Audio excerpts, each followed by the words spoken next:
ಪರಪ್ಪನ ಅಗ್ರಹಾರ ಕಾರಾಗೃಹದಲ್ಲಿ ದರ್ಶನ್ಗೆ ರಾಜಾತಿಥ್ಯದ ವಿಚಾರ. ಸಿಎಂ ಸಿದ್ದರಾಮಯ್ಯನವರು ಹೇಳಿದಂತೆ ಪರಪ್ಪನ ಅಗ್ರಹಾರ ಕೇಂದ್ರ ಕಾರಾಗೃಹದಿಂದ ದರ್ಶನ್ ಅವರನ್ನು ಎತ್ತಂಗಡಿ ಮಾಡಲಾಗಿದೆ, ಒಂಥರ ಶಿಫ್ಟ್ ಮಾಡಲಾಗಿದೆ.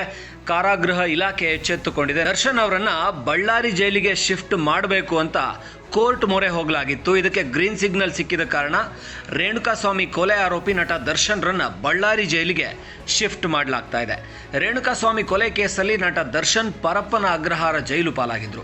ಅದಾಗಲೇ 60 ದಿನ ಕಳೆದಿತ್ತು. ಅಲ್ಲಿ ಅವರಿಗೆ ರಾಜಾತಿಥ್ಯ ನೀಡ್ತಿರುವಂಥ ಫೋಟೋಗಳು ಸೋಷಿಯಲ್ ಮೀಡಿಯಾದಲ್ಲಿ ವೈರಲ್ ಆಗಿದ್ವು. ಇದರ ಬೆನ್ನಲ್ಲೇ ಸರ್ಕಾರದ ಮೇಲೆ ಒತ್ತಡ ಶುರುವಾಗಿತ್ತು. ವಿರೋಧ ಪಕ್ಷಗಳು ಸೇರಿದಂತೆ ರಾಜ್ಯಾದ್ಯಂತ ಜನ ಜೈಲಲ್ಲಿರೋರಿಗೆ ಇದೇನಾ ಟ್ರೀಟ್ಮೆಂಟ್ ಅಂತ ಪ್ರಶ್ನೆ ಮಾಡೋಕ್ಕೆ ಶುರು ಮಾಡಿದ್ರು. ಇದರ ಬೆನ್ನಲ್ಲೇ ಸರ್ಕಾರ, ಕಾರಾಗೃಹ ಇಲಾಖೆ ಅಧಿಕಾರಿಗಳು ಎಚ್ಚೆತ್ತುಕೊಂಡು ಕೂಡಲೇ ದರ್ಶನ್ ಅವ್ರನ್ನ ಶಿಫ್ಟ್ ಮಾಡೋದಕ್ಕೆಲ್ಲ ವ್ಯವಸ್ಥೆ ಮಾಡಿದರು. ಆದರೆ 7 ಜನ ಅಧಿಕಾರಿಗಳನ್ನು, ಕಾರಾಗೃಹ ಇಲಾಖೆಯ ಅಧಿಕಾರಿಗಳನ್ನು ಹೊಣೆ ಮಾಡಿ ಸರ್ಕಾರ ಅವ್ರನ್ನ ಅಮಾನತು ಮಾಡಿತ್ತು.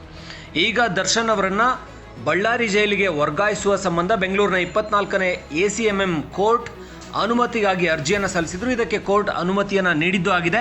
ಹಾಗಾಗಿ ರೇಣುಕಾಸ್ವಾಮಿ ಕೊಲೆ ಕೇಸಲ್ಲಿ ಆರೋಪಿಯಾಗಿರುವಂಥ ನಟ ದರ್ಶನ್ ಅವರನ್ನ ಪರಪ್ಪನ ಅಗ್ರಹಾರ ಕೇಂದ್ರ ಕಾರಾಗೃಹದಿಂದ ಬಳ್ಳಾರಿ ಜೈಲಿಗೆ ಇವತ್ತು ಅಥವಾ ನಾಳೆ ಶಿಫ್ಟ್ ಮಾಡುವಂಥ ಸಾಧ್ಯತೆ ಇದೆ.